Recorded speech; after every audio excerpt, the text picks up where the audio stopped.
Hey everybody, and welcome back to the Common Sense Dad. So today, what we are going to work on, our project for today, is we are going to skim coat these textured walls to make them smooth. This is our kitchen. This is an area that we use quite a bit. And when we bought this house many years ago, apparently they just went over wallpaper because nobody wants wallpaper anymore. And that's a shame because sometimes wallpaper can actually be really pretty. They just sprayed on some orange peel, and Mrs. Common Sense wife does not like orange peel. So we are going to smooth out these walls. So we've already started to smooth out. And what I want to show you today is what products we're going to be using to skim those walls. Okay, so the question that always gets asked is what's the difference between +3 and all-purpose joint compound? So it's one thing and one thing only. The +3 is 25% lighter. What does that mean? Well, it's 23% lighter because it does not contain any PVAs. And what is a PVA? Polyvinyl acetate, commonly known as this. So all-purpose joint compound has glue in it, all right? Wood glue, or Elmer's glue, right? So, and the reason for that is it helps to bond better with when taping joints. And we definitely want to use our all-purpose joint compound with the PVA in it because we want that glue to adhere to that surface and to fill all those holes. And then for our skim coat, we'll come back and we'll use the +3. Now, we can use a second coat of the all-purpose if we wanted to, if we're looking to save some money, but I actually have both sitting around here at the house, so not a big deal. But the only thing you need to understand is that the all-purpose joint compound, because it has the PVA in it, or wood glue, it's a little bit harder to sand. Okay, we're gonna start down on the base of these walls. And you can see I've already put one coat, skim coat of standard joint compound on these. I am actually going to do a second coat because it's been a while since I touched this, of the using the all-purpose. And I'm gonna apply this with a 10-inch taping knife and my 6-inch. And then we'll let that sit, and then we'll come and hit this again with the +3. I'm also going to work on the rest of the area here around the windows and the walls. Okay, so let's get this first wall tackled here. All right, so I'm going to take my 6-inch knife and apply some mud in the corner.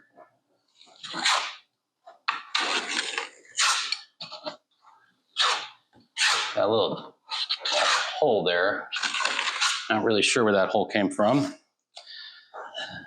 Probably something the kids did, or the dog. But I just really want to get this mud on nice and thick, or as thick as I can,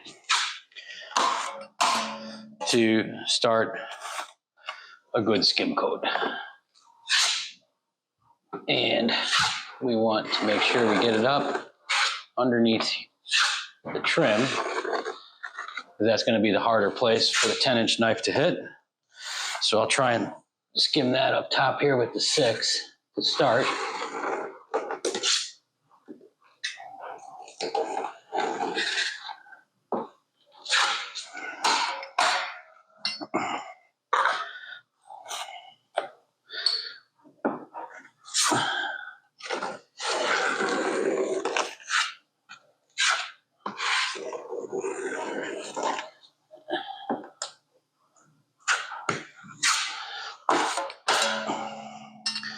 All right, and then you can see where we stopped last time. So I'll try and get a nice skim coat around that.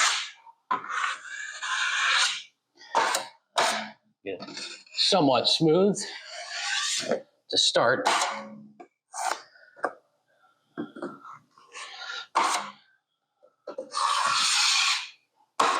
just to make it easier.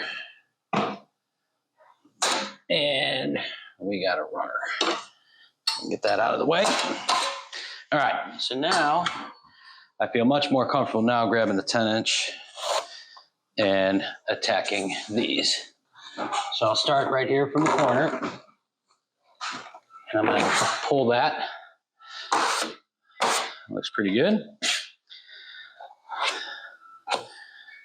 And start in the middle, pull that. That's pretty decent.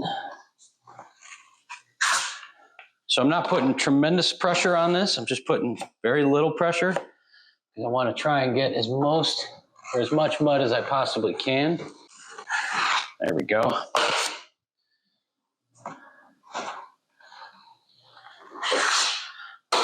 There we go.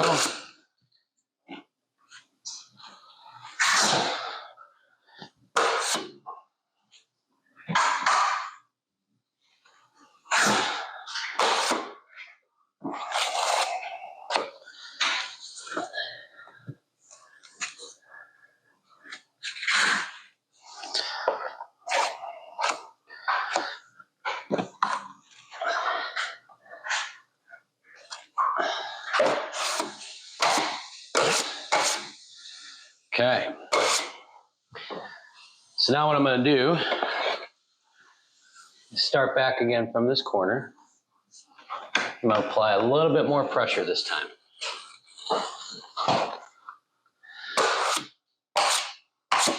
I want to move all that porosity out of the mud.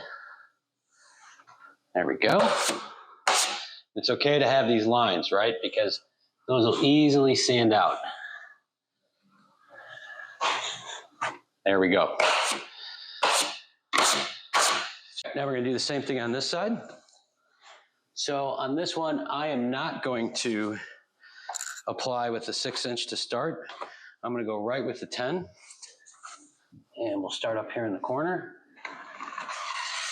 And we're just going to smooth across.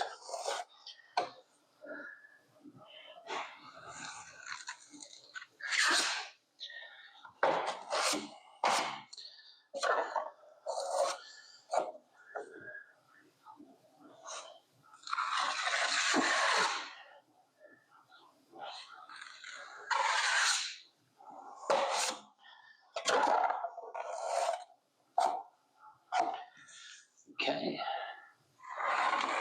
Start by coming back this way. Actually, I think I am going to go back with the 6 here in just a second to do up top.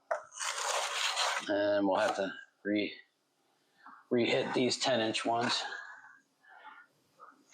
But really all I'm trying to do is to get the fill, right? So I don't need to go all the way to the base because there's going to be baseboard there. So I don't need to worry about covering baseboard. All right. Let's put a little bit more mud up top here.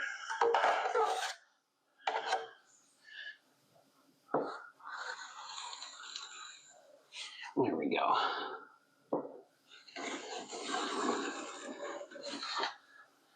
We really want to fill that in all the way up top. All right. So it looks like we got enough mud on there now.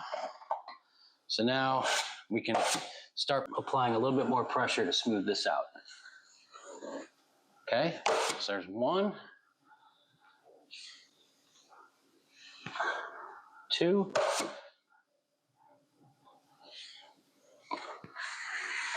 3.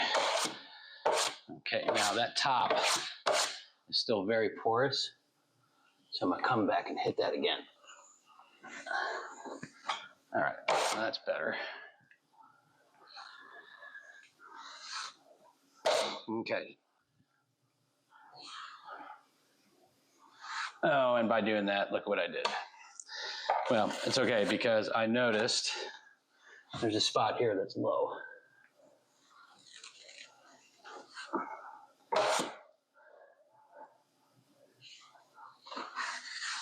One.